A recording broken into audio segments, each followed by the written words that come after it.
हमने देखा था कि टीचर और स्टूडेंट एंटिटी आपस में टीचीज रिलेशनशिप से जुड़े हुए हैं। हम जो पिछले जब मैंने आपको बताया था कि फर्स्ट स्लाइड में हमें प्रॉब्लम आ रही थी, हम बहुत सारे आंसर नहीं दे पा रहे थे। अब मैंने अपने टेबल को थोड़ा सा मॉडिफाई किया है, रिलेशनशिप को इंक्लूड किया है, तो अब हम सारे आंसर दे पाएंगे। टीचर का टेबल वही है जो मैंने फर्स्ट स्लाइड में लिया था। नाम है, सब्जेक्ट है, फोन नंबर है, एड्रेस है, वही teacher A B C D, वही सब्जेक्ट। स्टूडेंट भी वही है, स्टूडेंट का भी नाम है, रोल नंबर है, क्लास है। बट अब की बार मैंने एक इसमें नया एट्रीब्यूट ऐड कर दिया, टीचिंग। अब ये टीचिंग क्यों ऐड कर दिया? क्योंकि अब मैंने जो रिलेशनशिप था टीचीज का उसको इंक्लूड किया है। अब आप कहोगे सर ये किस तरह से हमें पता लगता है कि रिलेशनशिप को किस तरह टेबल में बनाना होता है? इसकी सारी बातें हम बाद में करेंगे, जब हम एक्चुअल में ईआर डायग्राम के बाद जब हम नेक्स्ट स्टेप करते हैं, कंप्यूटर में डाटाबेस को रिकॉर्ड करना सीखेंगे, तब है। सिर्फ ये मैंने एक समझने के लिए कि आप किस तरह अपने डाटाबेस को बढ़िया तरीके से बना सकते हो, उसके लिए मैंने आपको इंक्लूड करके दिखा दिया। टीचिंग मैंने एक और इसका कॉलम बना लिया या एट्रीब्यूट बना लिया। अब आप बड़े ध्यान से देखो, जो आप आंसर पहले नहीं कर पा रहे थे अब आप कर पाओगे। पिछले एग्जाम्पल में आपसे मैंने क्वेश्चन पूछा था, क्लास 12th के रोल नंबर 2 को कौन सा टीचर टीच करता है, आपको उसका नाम बताना है और उस टीचर का सब्जेक्ट क्या है वो भी बताना है। दो चीजें बतानी है। क्लास 12th के रोल नंबर 2 को सबसे पहले आप कहां जाओगे? आप स्टूडेंट रिकॉर्ड में जाओगे और कहां जाओगे? क्लास 12th का रोल नंबर 2। रोल नंबर 2 बच्चे का नाम क्या है? एक्स। पहले बच्चे का नाम तो आप तब भी बता पा रहे थे, लेकिन आप ये नहीं बता रहे थे उसको कौन सा टीचर टीच करता है। अब आप बता दोगे। क्यों बता दोगे? अब आपको पता है हमने एक नया कॉलम बना लिया है टीचिंग का। टीचिंग क्यों बना लिया? क्योंकि रिलेशनशिप है स्टूडेंट और टीचर के बीच में।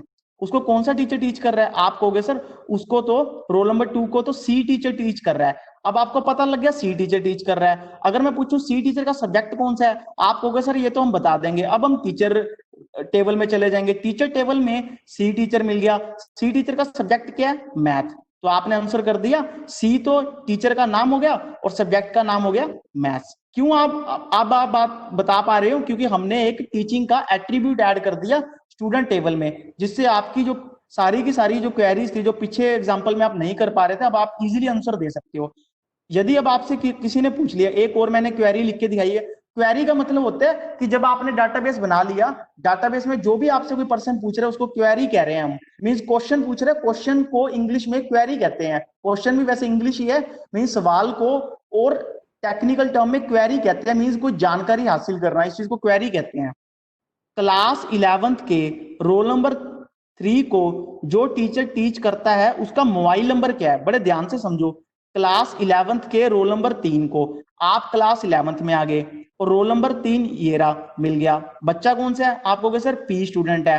अब मैं पूछू पी स्टूडेंट के टीचर का मोबाइल नंबर बताना है। पहले तो आप ये देख लो कि हमने क्या रिकॉर्ड कराया। आप कहोगे सर नाम रिकॉर्ड कराया है, नाम मेरे को पता लग गया, टीचर का नाम बी है, तो अब मैं टीचर रिकॉर्ड में चला जाऊंगा और फिर मैंने देखा बी बी टीचर मेरे को मिल गया। और मेरे को बताना क्या? बी टीचर का मोबाइल नंबर बताना है। मोबाइल नंबर क्या है? 7-8।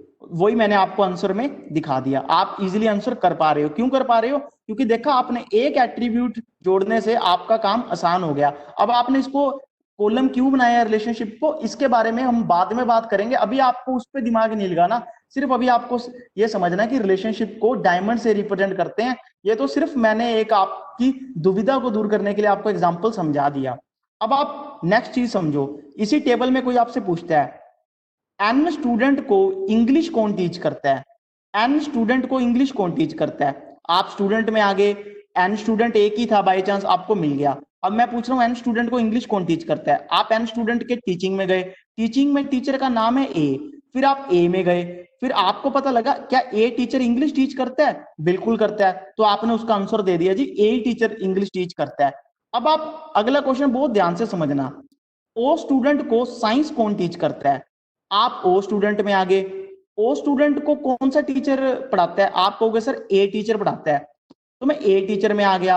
अब मैंने देखा ए टीचर का सब्जेक्ट कौन सा है? इंग्लिश। ए टीचर का सब्जेक्ट साइंस तो है नहीं, तो मैं इसका आंसर क्या दूंगा? ए दूंगा। आप कहोगे नहीं सर मैंने इसका आंसर दे दिया कोई नहीं। क्यों कोई नहीं? क्योंकि हमने ऐसा कोई रिकॉर्ड ही मेंटेन नहीं किया। आप कहोगे सर ऐसा तो हो ही नहीं सकता, कोई ना कोई तो साइंस पढ़ाता होगा। आपका मतलब वो नहीं है, हमारा मतलब है कि आपने सिर्फ ये डाटाबेस में जो रिकॉर्ड हुआ पड़ा है उसके हिसाब से आंसर करना है। मैंने ऐसा कोई रिकॉर्ड नहीं एंटर किया हुआ, इट मींस मैंने इस डाटाबेस को देख के बता दिया, भी उनको कोई नहीं पढ़ाता। जरूरी तो नहीं है कि आपको कोई, आपके पास सारे सब्जेक्ट हो, आपको हर एक टीचर पढ़ाए स्कूल का। समझ में आई किस तरह मैंने आंसर कर दिया? इसी तरीके से आपने सीखा कि रिलेशनशिप को इंक्लूड करने पे जो आप पहले इन दो एंटिटीज के बीच में लिंक नहीं कर पा रहे थे, आप लिंक कर पाओगे। अब आप कहोगे सर आपसे मतलब डाटाबेस से ऐसे क्वेश्चन नहीं पूछे जाते होंगे, बिल्कुल पूछे जाते हैं, तभी हमने रिलेशनशिप का कंसेप्ट को समझा है। रिलेशनशिप का मतलब है कि दो एंटिटीज आपके डाटाबेस में कैसे आपस में रिलेट करती हैं, कैसे लिंक करती हैं, इसको रिलेशनशिप कहते हैं।